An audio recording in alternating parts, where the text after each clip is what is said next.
no. Okay, let's just back up one moment. Welcome to ECS CDM 12 Media Computation. I got a little ahead of myself and started talking before the recording started. So let me just go back for those of you who will talk about this later. Today we're talking about functions and methods.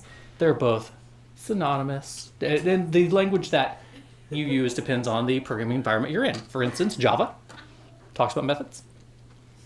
C is functions. And they're a way to encapsulate a piece of code. So you can wrap up many lines of code and call it with one. This creates a command. We use commands. We use rect, rect fill, stroke, stroke weight, window, size. All of these are commands. Draw, setup. All of these commands are functions, and they're defined as functions. If you look inside the source code for processing itself, you'll see that these are defined just like every other function, just like the functions you will write. We'll be using primarily function, but I may slip into method interchangeably. Functions are more of the de facto standard. Method is often, for those of you who care about a little more of depth, are often associated with object-oriented programming. So those heavy object-oriented programming, like environments, programming languages such as C# for Unity, they're usually called methods. C, C++, things that are a little more low level, tend to call them functions. There's a whole idea of functional programming out there, which is all functions. It's quite neat. Draw, setup, rect, fill. We've used these a lot. What do they provide, though? Well, they provide some modularity. So you can divide and conquer your implementation. You can break code into smaller pieces. And then it's easier to understand, debug and maintain. So you write something, you encapsulate it in its own little line of code. You can even put it in a separate tab, a separate code file. So it's out of the way when you're programming in your main code file. And then you can just call it and use it. And when you need to look at its code, you can just flip to that tab and take a look. Function calls can replace many lines of code for better readability. They promote better readability as well. So we talked about iteration, and we drew all those boxes, right? And we looked at examples of if you wanted to draw all 100-some boxes, you would need 100 rect calls on 100 different lines. But we put that rect call inside of a for loop that goes from 1 to 100. Then you could draw 100 boxes with many fewer lines of code, probably less than 5. Functions give us the same ability to do things. Let's say you want to draw a car. Many of you featured cars in your assignments, or maybe a cow. Well, it's Aggie themed. You put together all the ellipses and all the squares because for some reason cows have squares. Maybe for the hoofs or something, a slightly slanted square. That takes a few lines of code, right?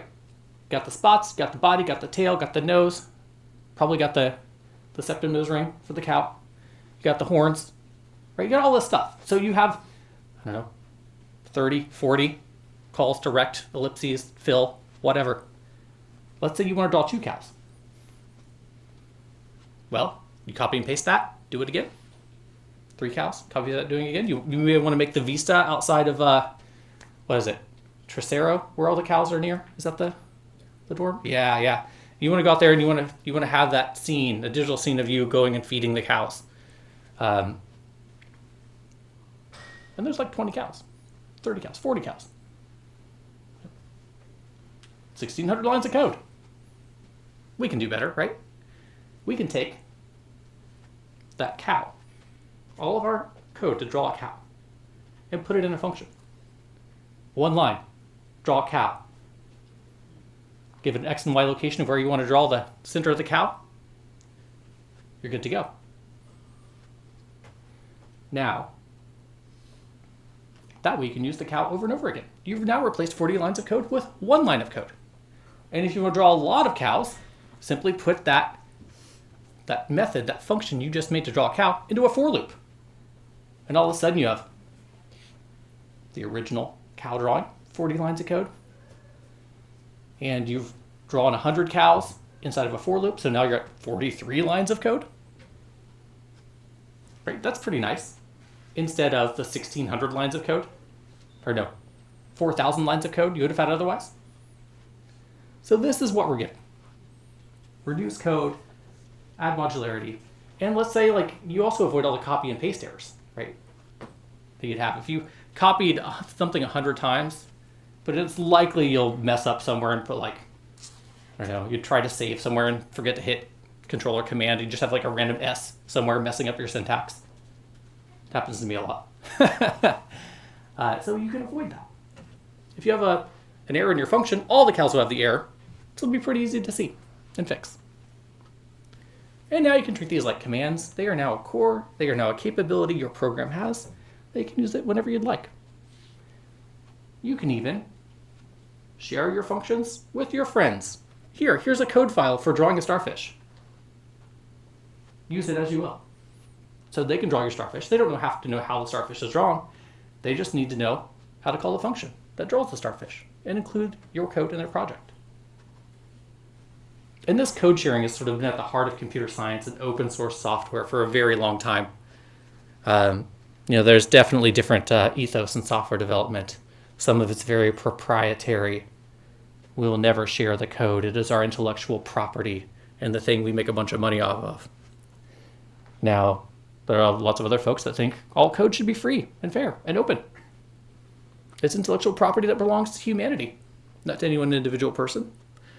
So you'll have to figure out now that you are a programmer, you'll have to figure out how your own code of ethics, how your own moral centers overlap with the world's.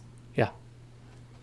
When in this example of drawing or coding an object or would you use draw? You know how there's parentheses, right?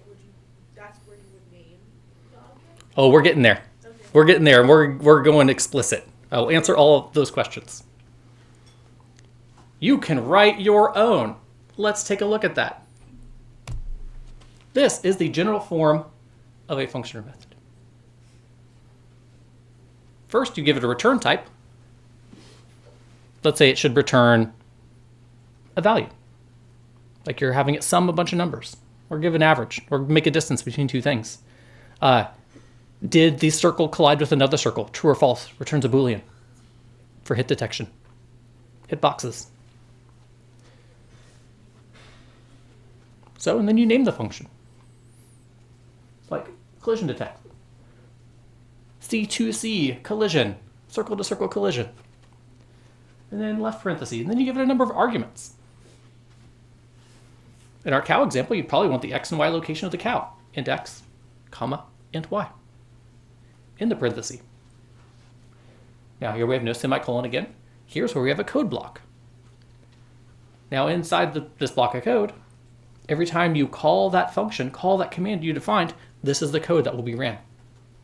And the variables that are defined in the arguments will be available to you. Now, if we're drawing a cow, we don't really return anything, right? All that it does is push pixels to the screen. So it doesn't actually need to return a variable. It doesn't need to return a box. That means you can put void there. That mysterious void we've been dancing around. That just means it's a function that doesn't return anything. The return type can be any variable or object, any box that we can define. And the arguments, they're optional. When you call draw, you just have empty parentheses, right? There's nothing in there. Well, you can define your own functions that don't take arguments. Maybe you want draw random cow, and the cow will just appear at some random location on the screen. That can be a function you create. Now, when you define arguments, you have to give their types. So we have to know what type of boxes are passing around, so processing knows how big of a space to leave for a box.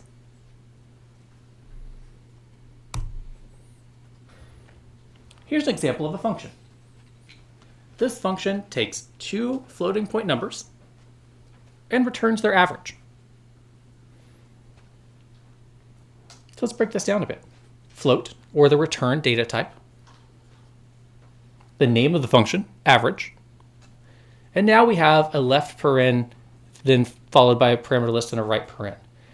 Now these parentheses in between them, those are the arguments or the variables that you want to give to the function for it to do its work. In this case, we're passing it two floating point numbers, a and b, separated by commas. Next, we have our left curly brace denoting the line of code. This, when you call this average function, this is what it's going to run. These are the commands, mathematics or arithmetic, that we will directly call. So first here, we're defining a new box called float avg, average. And we are giving it a value. We're doing some arithmetic, a plus b divided by 2, semicolon, right? So we made a math statement, like we talked about previously in class. That value is getting calculated and then put in the average box. And then finally, we have return. Return is a keyword that is used only in functions. Return is saying, what do we pass back to the function? What do we pass back after our function is done running? The return value. Right? In this case, we're returning that average that we just calculated. And that has to be a float. This average has to be a float because we said this function returns a float. Right? If you accidentally make average an int and you try to return an int, you'll get an error at the bottom when you try to press run, saying return value was float return value was expected. You tried to send it int instead. And so you'd have to fix that up. Questions about this? Is anything confusing here? Hopefully, now that you've seen more code, integrating something like this into your brain will be a little easier to do. You've seen this form a lot.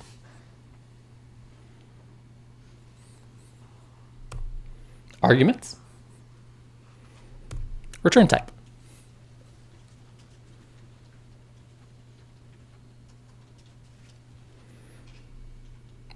And the slides are available just in case. They're on campus. I'm sure you saw.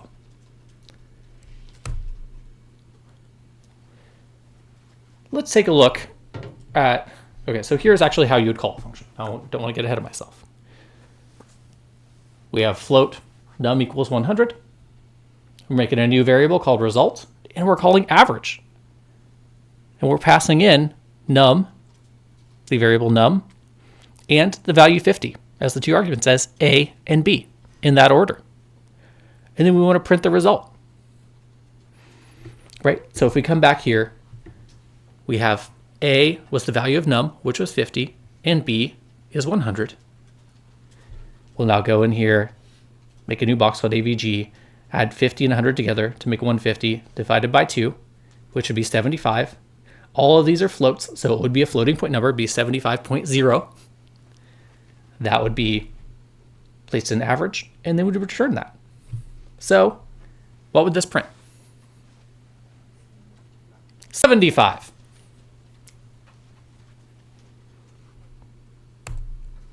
Let's take a look at this project here.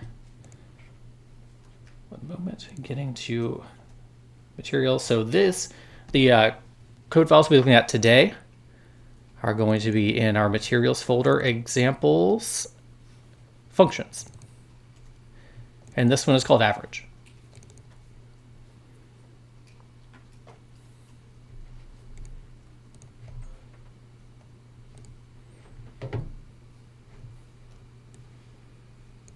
It's getting close to Halloween, so I changed the theme of the editor to be a little more spoopy. Yeah? I want to ask, what's the difference between return and print? Like, I want to know, where does return go and where does print go? Like, Okay, let's talk about that. Let's disambiguate. So return, all that it does is tells a function which box to send back out when you're done. Like our average here. Return has to send back a float. Right? And so when you call average, like right here, you'll take the box that it returns, the variable that you calculated here, the 75, and put it into the box result. Now print, on the other hand, it takes a box, turns it into text, and puts it at the bottom of the screen. Doesn't return anything. Returns void. Does that help? Cool. All right. So here we have our basic setup. Frame rate, size, background. We're defining our average function just like before. Return type float, name average. Parameter list contains 2 floats, A and B. We're defining a float box that holds our average that holds the arithmetic that calculates the average. And then we return that float. Now in our draw function, saying float num100, we're defining a new box result. Well, what should we put in that box? Well, we want to assign into that box whatever our average function returns, whatever float value our average function returns. Num is 100. The second value is directly 50. So we go in here and do the same calculation we did before, which results in 75. We return that 75. That means average returns that 75, and that 75 gets placed in the result variable. And then we print result. Note that there is no real drawing. We're basically going to have a 600 by 600 screen with a white background. And that's all we're going to see for the draw window. But we will see a whole lot of 75s pop up down here. 30 75s per second.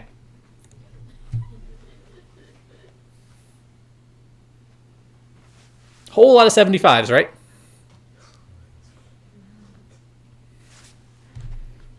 Let's have some fun and watch them count.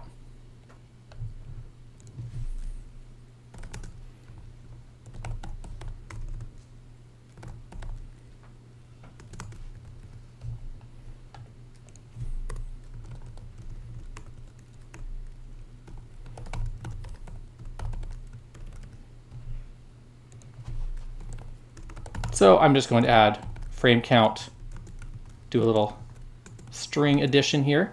So we'll have frame count, comma, result.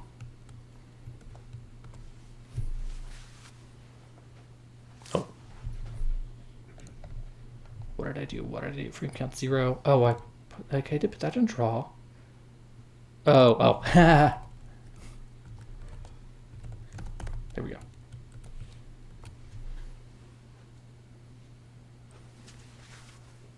So every second, we're printing 30 of these out the screen. But now you can see we are calculating 75.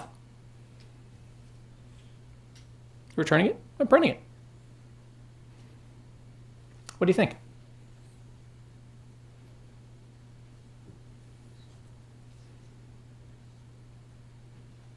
Give me the slow head nod if you think you're following. It's like slow.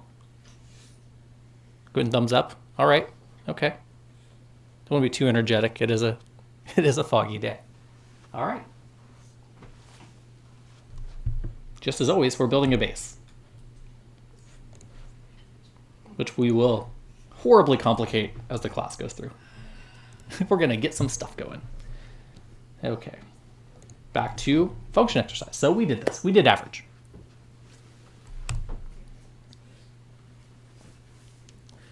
Here's a little recipe for you to follow to build your own functions. Sorry, is the volume cutting out a bit as I walk around? Okay, I'm just getting some weird sound effects today. So you can write code in draw, test it, and make sure it works. Right? So you can test the inside of your functions before you write a function just by putting it in draw. Then you can take that block of code that you like, copy it, paste it outside of draw, and then wrap, step 4, wrap the function notation around it. So the return type, method name, braces, and your parameters. So if you have code you like, we call it void foo. You'll often see foo in early text. This goes back way into the history of computer science when people just needed names to call functions that were abstract. Foo and bar, you'll find a lot. So foo, name it whatever you want. My cow. Best cow ever. Put your code in between the curly braces. You may want to change the return type, like average, we did float. If you're calculating a value and want to return a value, change a void to float, int, caller.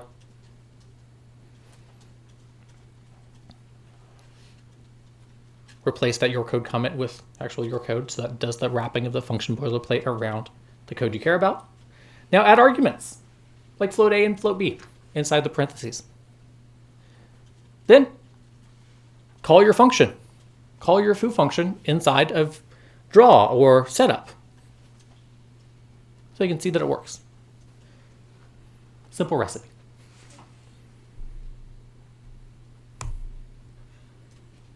Let's draw some stars. We're going to be looking at two projects here. Stars and star in class.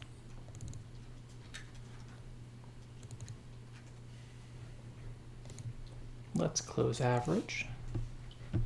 Stars is opening, so let's change back to it.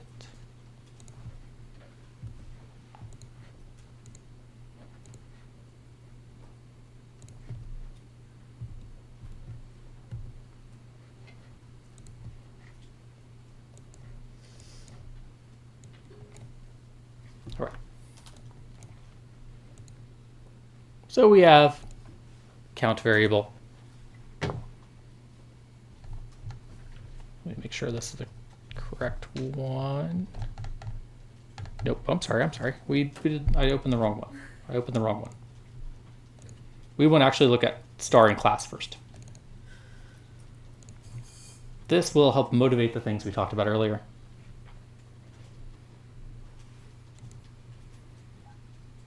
Set up processing window, frame rate, size, background, all the normal stuff. Now what we're going to do is draw a star. Right? This code draws a star.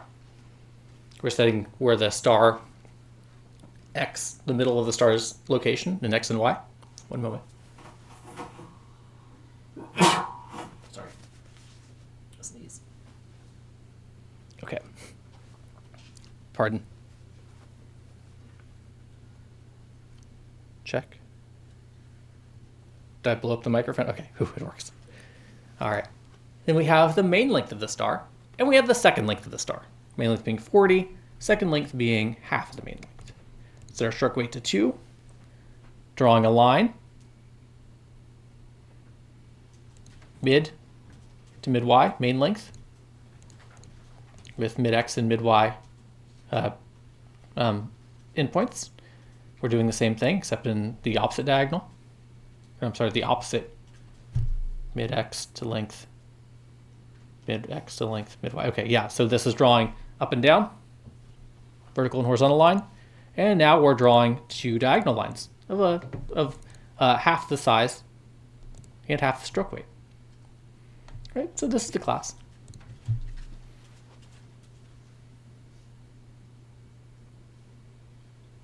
Right, a little star.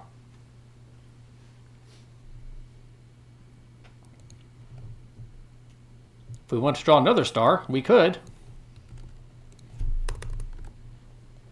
do this, right? Where we want to change mid X to be 10 and mid Y to be 10. Right, now we have the star at the top. And if we wanted a whole star field, we would copy and paste this a bunch of times, just like with our cow example. But we don't want to do that. We can make a function. All right, so how would we make a star function? What was our recipe? Well, first, we identified some code that we want to use, right? Of this whole thing. Void. Oh, should I do Arcus? Swag star? Anybody watch the Ninja Gaiden 2 speedruns? Fine, maybe not. Okay, just star. Void star. And we want where we want it to be placed. We'll do an X value, a Y value. I'm sorry, let me follow the recipe directly, right? First thing we do is actually start with this. I got a little ahead of myself. Your code here. Right, so now if we go through our recipe,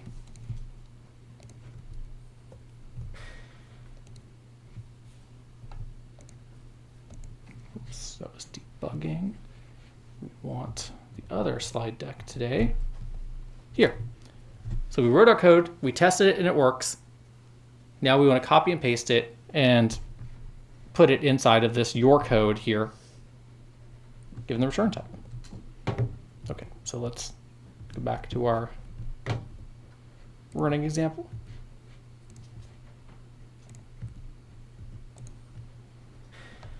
We'll take our code, copy it, paste it in here. All right.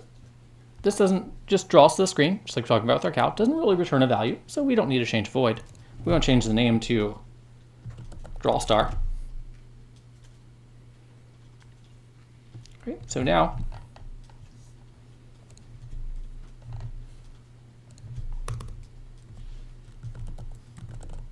draw star. Right now we're not taking any parameters, we're just using the code as is. And when I run this, notice nothing else changes, right? Because we're actually drawing the star in the exact same place, the exact same position as the original star. So what I can do is comment out the original one.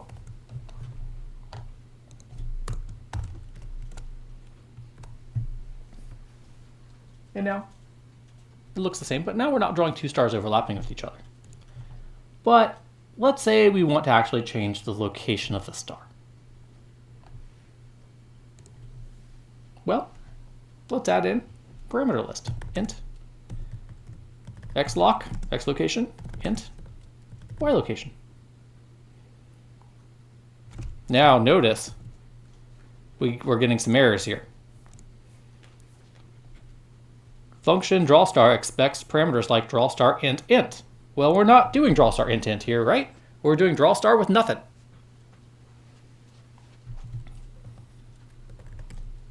Oops. So 200, 200. Now our draw provides two ints, so that error goes away. But now we're getting some errors. Parameter xloc and yloc are not used. So we're passing in these parameters, but we're never calling them anywhere. We're never using those boxes. Let's use them. Let's, instead of having midx, we'll have midx be xloc. The location passed in, the intrx in, passed in xloc. And then yloc for mid y. Right, all of our errors went away. We're using these variables. We're calling draw star with two integers instead of nothing. Now we have a star that moves.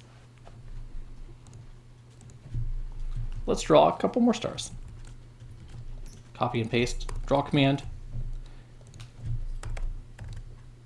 3 million.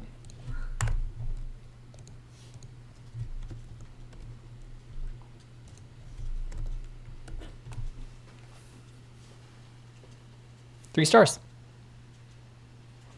We made our own function that draws stars. So this big chunk of code here is simply called 3 times with 3 different xloc, yloc values.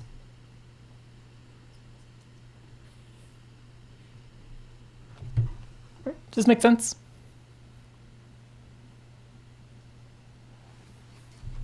Now let's take a look at the example I accidentally ran the first time. Let's look at the stars code, the stars example.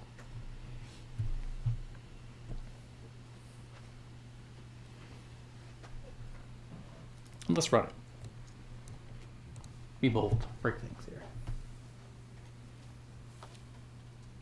Bunches of stars. Let's take a look at how and why. So first we have a count variable, which is an integer, CNT. Frame rate 30, 600, 600, white background, smooth, stroke weight. So what smooth is doing is it's anti-aliasing the line to make it look more smooth. Now we have our original code. Okay, so here's our star function. Mid x, mid y. So here the implementation is a little different. I did a very straightforward mapping of the code that was in draw and put it right into our function. So you have that. That example is now in the directory for you. Here's one that's slightly more cleaned up. There's less cruft here. So mid-x and mid-y are better variable names than xlock, ylock, right? Xlock and ylock could be anything. Here we're saying mid-x, mid-y. You can easily interpret that as a human as the middle location. And we have our long length and short length, your short offset, which are given values here. So we have our stroke weight. We're drawing our weight 2 horizontal and vertical lines, and we're drawing our weight 1 diagonal lines, which are half the size. Now in draw, originally we had all that code right in here. Now it's commented out. That's in our function now. Now we're drawing 25 stars.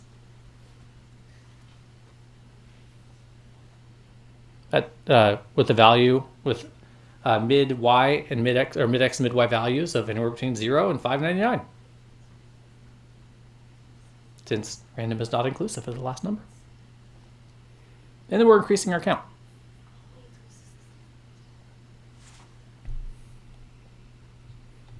So if we ran this again, you get a different arrangement.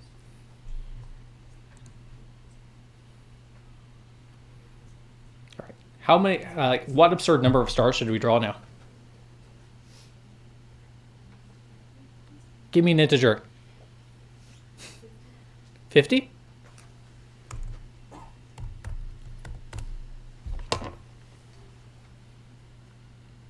$50 stars.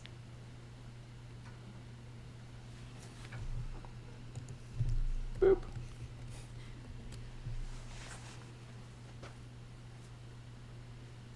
It's a star-filled sky. I wonder how many you'd have to draw to make the entire screen black.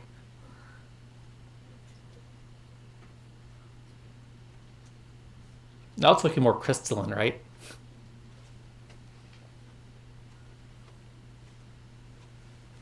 Now we can do interesting, extensions to this.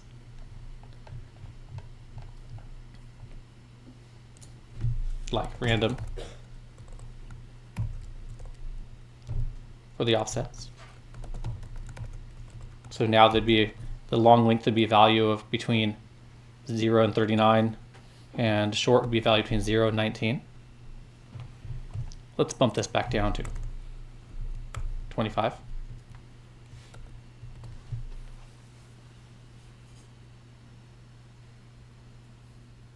Now I have all sorts of different types of stars.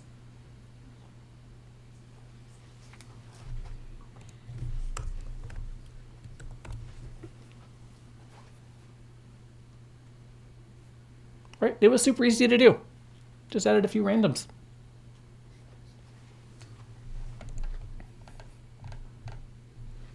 Questions? Yes. Sorry, where did you add the randoms again to make it? Oh yeah, sure. I did that pretty quickly. I just changed the long length and the short offset values. Okay. I just changed the lengths, made them random instead of straight up 40 and 20. Okay. See, they were like this before, Yeah, okay. and so I made them different. Thank you. You're welcome. Make it bog standard here for you, so when you go back to see this. Question or stretch? That looks like a stretch. Okay. Questions?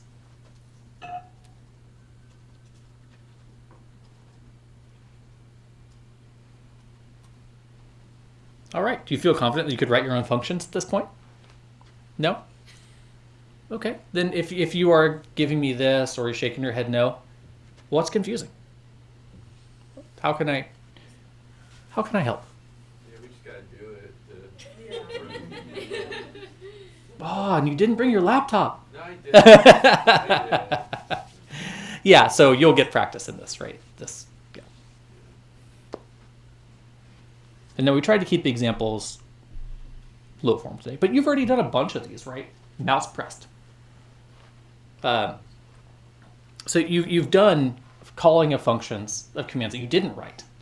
And you've had something else call the functions that you did write. And now we're just completing the loop.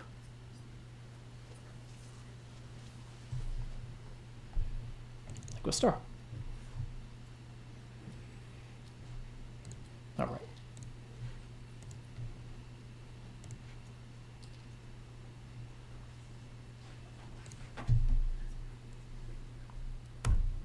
So there's our drawing stars example. What does this code output? I'll give you a moment to read it. And just give me a nod, raise your hand a little bit when you think you figured it out.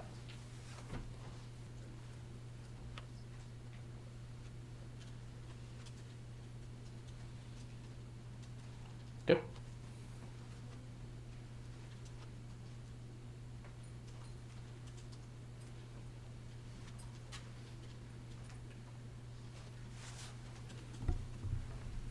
Okay, good. The gain is okay.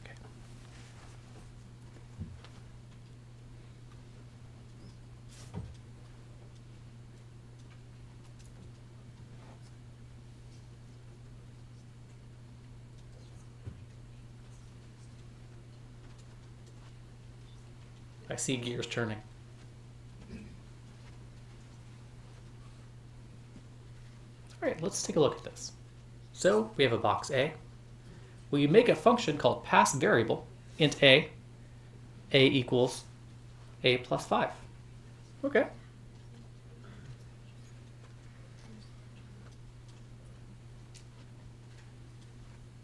This one's a little tricky, right?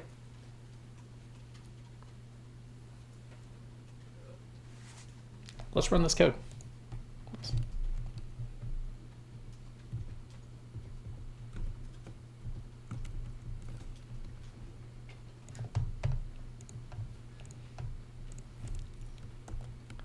See if your expectations match. What's going on? This is basically like, did you read the text?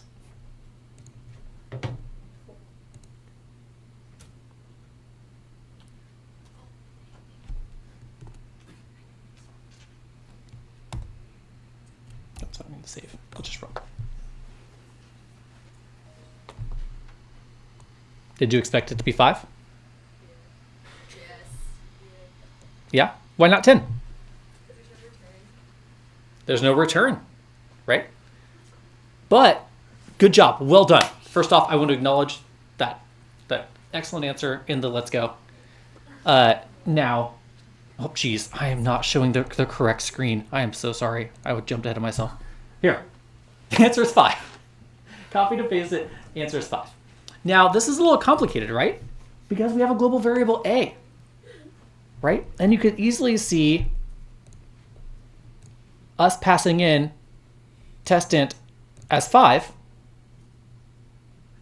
and then adding 5 plus 5 together and putting that into a, which is right there. And so you could easily, there's a case to be made that the second print would print 10 instead of 5. Why is this not the case? Is it because, like, when we put the test int into the pass variable, it's not putting the test int in it. It's like copy the test int, put it into the function. So it's not like the test int itself plus 5. It's like it's copy plus 5. Exactly. This is a pass by value example, and this is important to learn with Java. So basically all of the primitive data structures that we have, and we'll talk about primitive structures versus objects a little later in the course. But with float, int, color, all the ones that are given to you by default that you can define in one word with a lowercase first letter, like int and float. Those in Java are treated a little differently than things that are not primitive types. Basically, when you call a function, they're copied. You get a second copy of them. So testint would make a whole new copy of it, a whole new box that contains exactly what testint had, and you're giving that box to A. And so then you're adding 5 plus 5 together and you're putting it in that new box. Now this is a little tricky, right? So now we know that you have a new box, so stuff inside a test int's not changing. Test int is not modified by this. Its own box, it's separate. Now, our a is a plus 5. What happens if we print line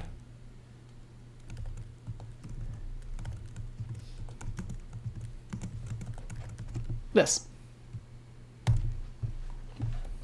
What do you think happens? Give you a moment to think about it.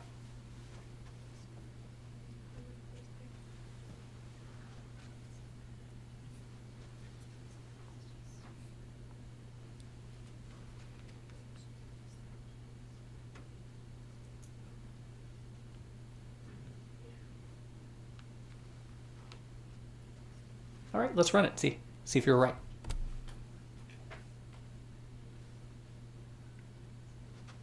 Were you right?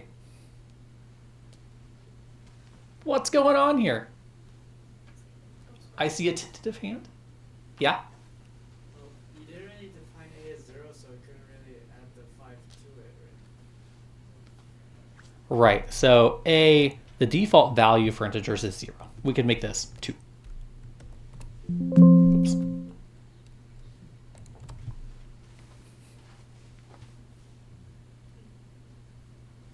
Yes? This might be like an obvious. There might be not. The answer's probably obvious, but when you defined a equals a plus 5, how is it attached to? That's the heart of the question here, right? We're going to talk about this. Okay. Did you want to add?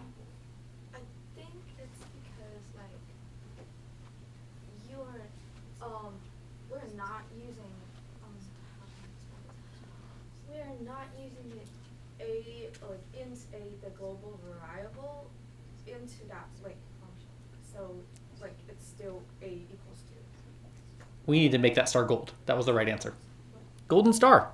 Oh, well done. You got the right answer. So what's happening here? So we're making a new box for A. A whole new box. This box we're making for A is separate from this global box for A. They happen to have the same label, right? So when processing sees two boxes with the same label, you normally can't do this here, right? We couldn't go in here and make like int A. Oops. Duplicate variable, local variable A. So this is a local variable that's only used inside of this. Sorry, they're messed up here. Right? So you can't make two boxes with the same label and the same scope. Java doesn't allow that. The problem is we have a local variable A and a global variable A. So this is a case where processing, you can have two things with the same variable name visible at the same time. So to handle this, processing has a priority list, right? It gives priority to the most local thing. So if you have a global A and a local A, it'll always use the local one first when you don't disambiguate. So in this case, we're adding A. We're making a new box A. So now we have two boxes A. Global box A, local box A. Global box A is 2. Local box A is 5. The test int value that was copied into it. Right? And so now we're adding 5 to A. Well, Java chooses local box A because it's closer and ignores global A. So it adds 5 to this box, makes it 10. And then the function ends. That value isn't returned. That value isn't global anywhere. So when the function goes away, all its local variables go away as well. So we just threw away the 10. Don't use it, threw it away, gone. And so our global A is still 2. Yeah. And the local A is called pass variable? Question mark? Yeah, so that is a pass by value variable, meaning that we made a whole new box for it. We passed int in. So let's I'm going to move on and explain that a little more. Are there any questions about this example before we move to slides?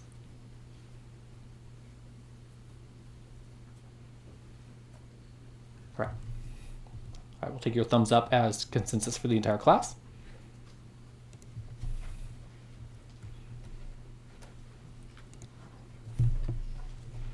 And actually go back to the presentation here. There we go.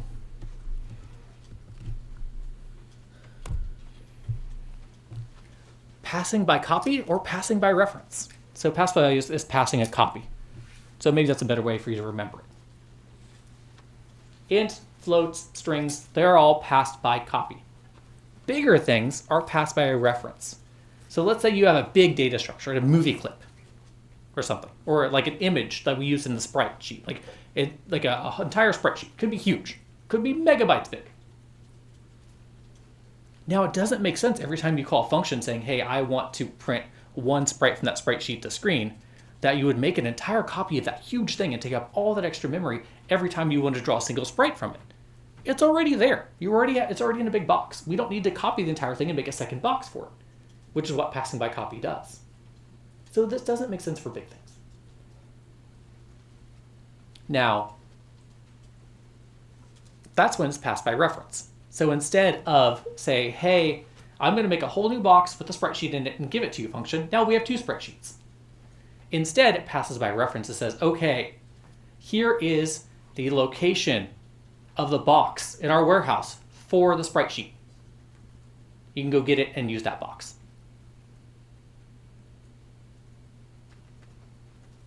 So now the box is not copied. There's only one copy of it, and the function is looking at it, and everything else that has a reference to that box looks at it as well. Now, why do we even pass by copy then? Well, that's because it's faster for small variables, right? You get your own local box that's handy, fast, close to you. Instead of every time you want to mess with that box, you don't have to go look it up far away and fetch it. So it's convenience. It's faster, programming-wise, more efficient. Less box hunting for small things. It's not a big deal to make a copy of a tiny box. It's a big deal to make a copy of a huge box.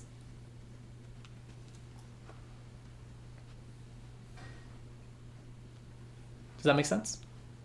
I encourage you to read the text for some more nuanced discussion about this. And I'm happy to discuss in office hours what this is. And once we get to our lesson on objects, we're going to make this more clear. But I want to make this distinction right up front. Copy versus pass by reference.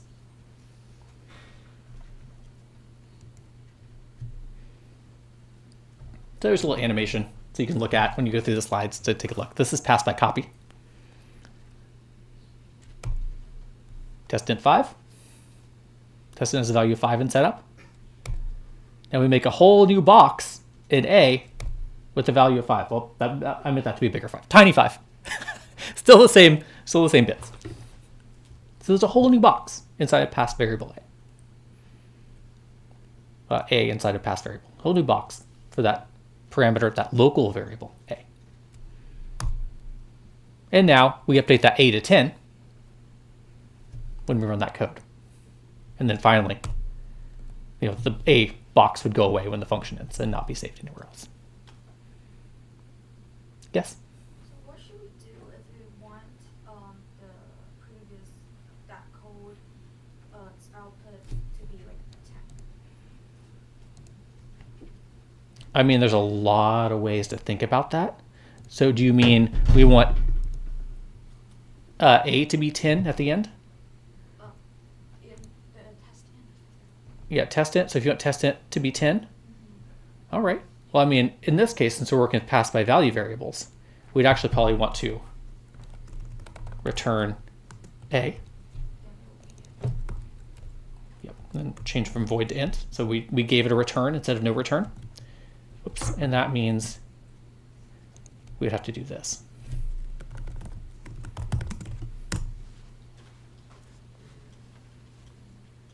Does that make sense? Yeah. Right. Okay. Run it for confirmation. Stop asking me to save this temporary project. 10.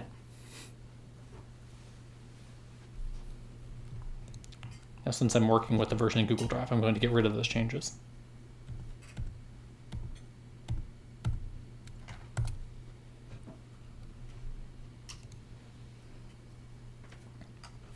Actually, maybe I'll save it. I forgot I wasn't saving this project. I will save it, and let's put it into our examples.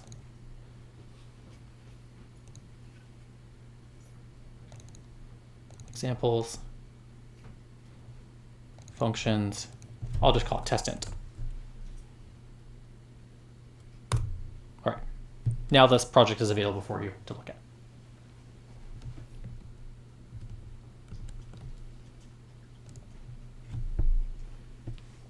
All right. Ooh, wrong one. Wrong window. All right. So a little animation. Show you what's going on.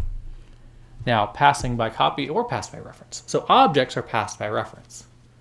So that means function gets the location of the box in the warehouse instead of a new box with a copy of the data in it.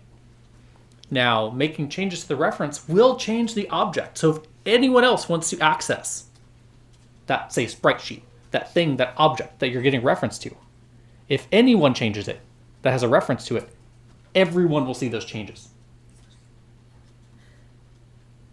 These are called side effects. And this can be hard to deal with. So you have to be careful when you pass by reference, not to make changes that will hurt your other areas of code that care about that box. So we'll definitely take a look at this when we talk about objects. This is a key thing to note. But here's the animation for pass by reference. So we have our test object 5. Let's say this was, an object that had a value of 5 in it somewhere.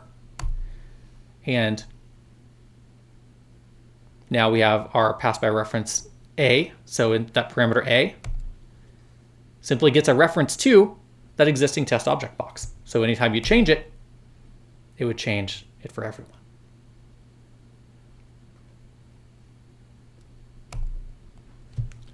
Questions?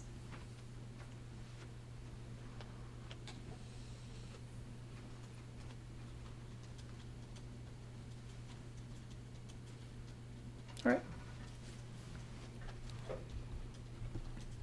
Now we're going to go, we get we get a bonus set of slides today. We're going to talk a little bit about debugging. This won't be our final say on debugging, but this will help you, and it's kind of reflecting on some things that we had that I've seen happen in the assignments and labs so far. All right. Your code breaks. Things don't work as you want. Don't panic. This is part of programming. The sun will continue to rise. Sunrise, sunset. Maybe I spent too much time doing Fiddler on the Roof in high school. Processing it's limited in its debugging capabilities. It has a limited debugging tool in it. You can step through values, for instance. Like you press run, there's the little, there's a debug menu that allows you to step from command to command. It'll allow you to pause so you can go into that step-by-step mode. And it'll, show you some variables. Like I believe it's Command D, Control D, or maybe it's Command or Control Shift D, which will show you the variables, all the variables that it knows about when you break in the debugger. I'll give you more information on the debugging and its capabilities soon. Some of you have even seen tweak mode. That helps out too. So these are examples of built-in ways to help you debug that are built in to processing itself. Right? And they're a little hard to know how to use until you learn a little bit more about programming. They come into their own as you become more proficient programmers. Now, other IDEs, or integrated development environments, these are often what you see, CS folks using. Visual Studio, Eclipse, Visual Studio Code,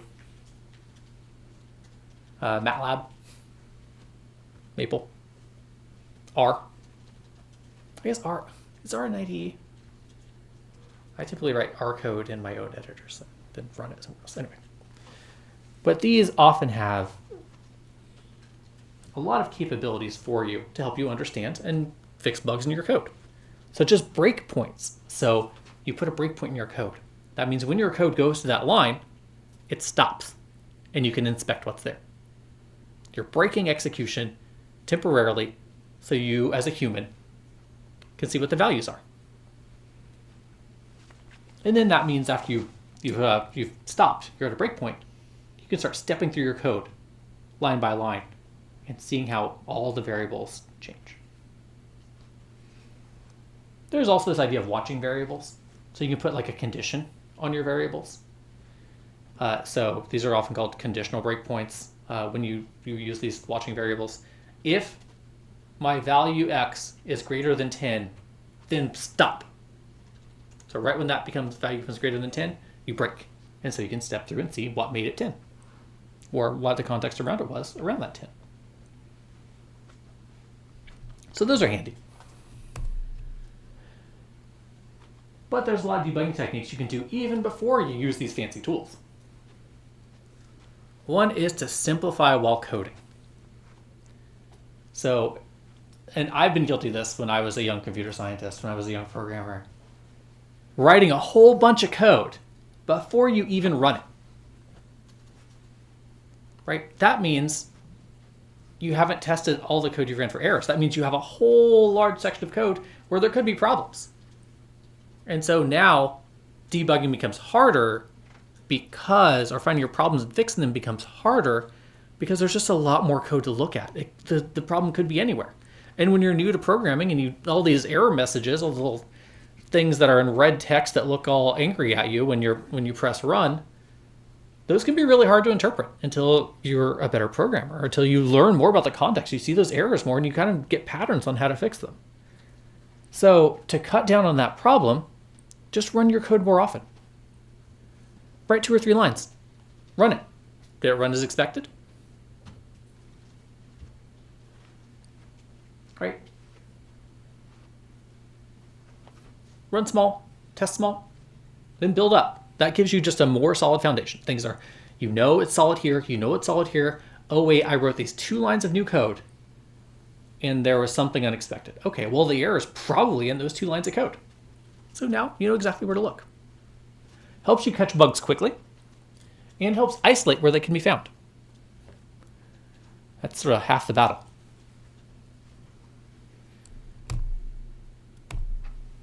Oops. So there's some strategies to help you with this. You can comment out sections of code that you think could be causing a problem. And like, let's say you comment out a section of code and there's no longer an error that breaks your program. Hey, you know that thing that broke your program was probably the thing you just commented out. So once your code has been eliminated enough to get rid of the bugs, you can start adding those lines you commented out back in one at a time and see exactly which one breaks. Which one has the bug.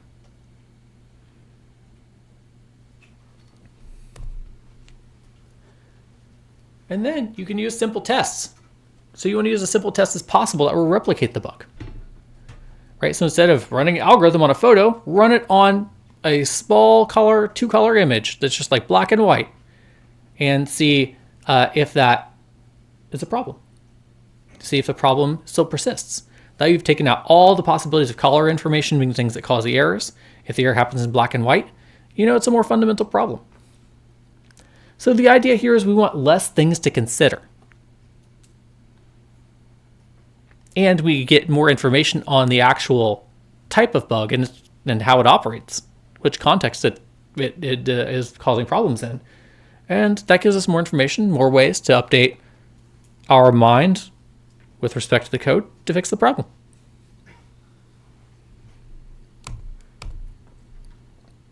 Sometimes taking a break helps. Artpreet, have you ever solved a programming bug in the shower?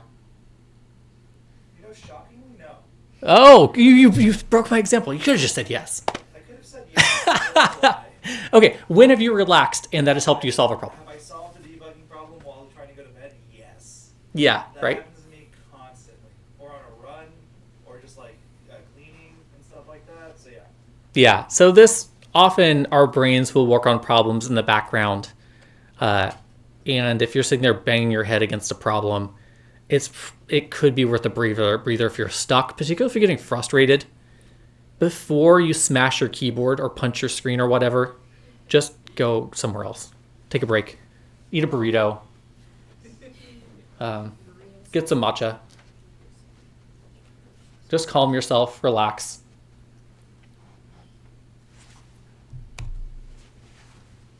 Explain your code to a classmate or a friend. This one's really big. I really am a big fan of this. This is why when you bring your code to me, I'll often have you explain it to me, even though it's right there and I can easily read it and tell what's going on. This process of stepping away, of having perspective, of explaining out loud to someone else what the problem is, it's very revealing. How many of you have ever read a book and then someone else has read the book and it's the first time you've ever said a character's name out loud and you have two totally different interpretations of what that character's name sounds like? Have you ever done this? Right? Well, that's a process of taking something from your internal state, putting it out externally into the world, and having other people inspect it. That's a whole new level of relating to that thing mentally. And often that shift in perspective helps a lot. So I've done this. I've been guilty of this many times. Like, this code doesn't work. Okay. Hello, friend. Let me talk this code through you. This is what it does at line 1. This is what it does at line 2. This is what it does at line 3. Oh, wait. That's not actually what's happening at line 3. Right. It's like editing your own work, right? If you write a paper, like reading it out loud is a good technique for editing, right? You're using a different level of mental processing, a different level of engagement with the text, like verbalizing it out loud, parsing it through its syntax and its semantics as you say it out loud. Just activate different human mechanisms. We're around interesting reasoners. Code works the same way. These are good for finding logic errors instead of just things that the compiler will pick up, like syntax errors. You forgot a semicolon. Those are syntax errors, errors of structure. Errors of meaning are hard. Logical errors are hard. Talking it out helps. Drawing things out helps. So getting more information. This is key here. I've told several people in this class, when you have a problem, like in the labs, this thing isn't happening. Why aren't all of my boxes drawing in 2 rows? Why am I getting an extra row of boxes? Well, then one of the first things I tell you is, maybe you should print this value right here. So what does that do for you? Well, that tells you, as your program's going, like what the values are internally. And, maybe I can see where your conditional is off by 1. But you aren't seeing it. So I want you to I want to give you the tools to discover that sort of thing on your own when things get more complex. Printing really helps. And it helps because you can find where things are unexpected. When what you think is happening isn't actually happening. That's one of the hardest parts about programming, particularly early. Eventually, if you do this for long enough, you'll get a pretty good idea of what's going to happen with the code. You can glance at code and see, okay, this will produce 1 more line than I think it will, so let me reduce that number. But it takes a while to get there. I'll be impressed if some of you are there by the end of the class. I'm sure some of you will be. That's why coming to me and the TAs is handy, because we've been through that barrier, right? We can easily see a bit of the code and say, tell you where it's wrong. And we've been through that same experience, so we can help you find your path to fixing it, not just give you the answer, but give you how we would have found the answer, give you a practice instead of an answer.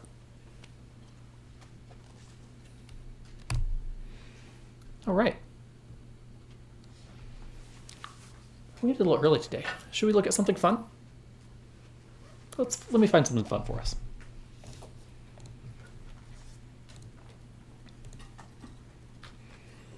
Let's go into my workbench.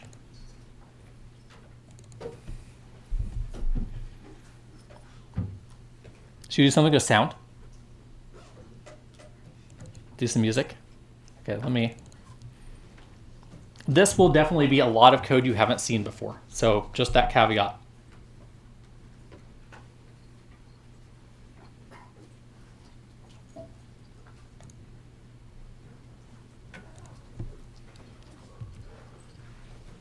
But you've seen that code before.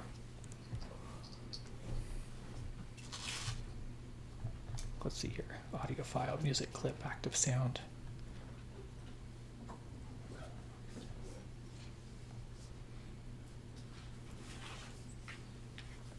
Okay. Let me make sure I start this volume low. I don't know what the volume is set at in the room right now.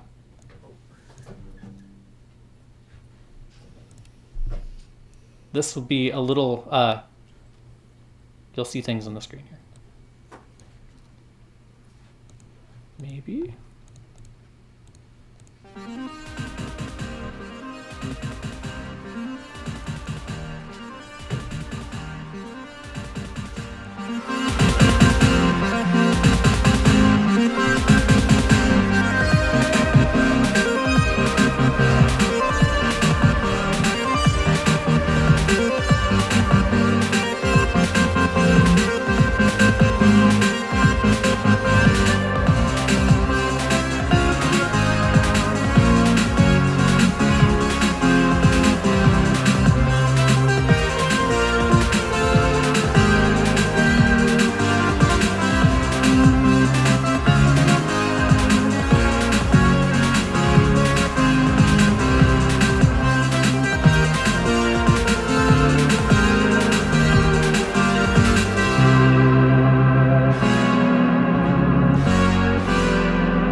I'll stop that just for a little bit.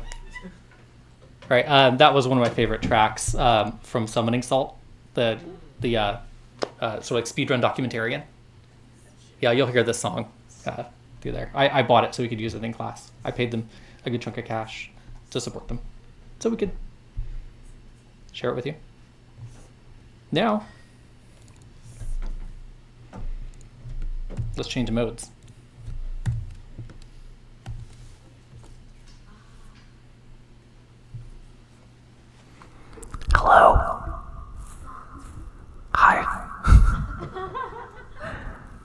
ASMR. It's listening to us. It can hear what we're saying.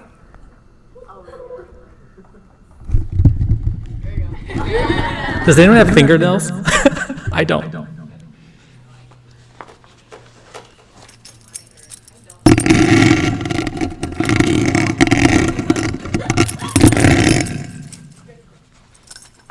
You want to try? Oh, I got you. Okay, you got me.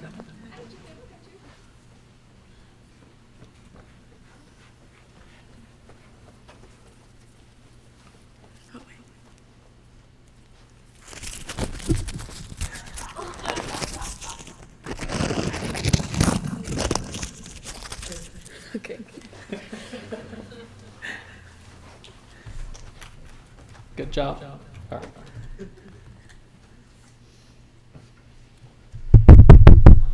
Okay, so what I did now is I turned off the audio. So I did have the microphone line playing. It was recording what was going through the microphone and was putting it out through processing through the speakers. Basically, I stopped the active sound from playing, but it's still doing all the beat detection, all the amplitude detection, all the waveform analysis. And so now I have my voice. The amplitude that's coming through the microphone, beat detection, and the waveform.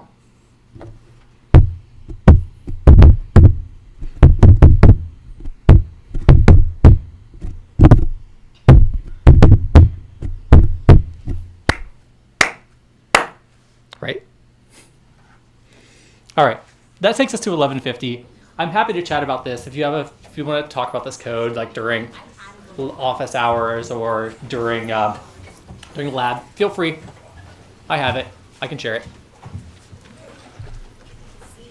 See you in a minute. See you all in Cruise.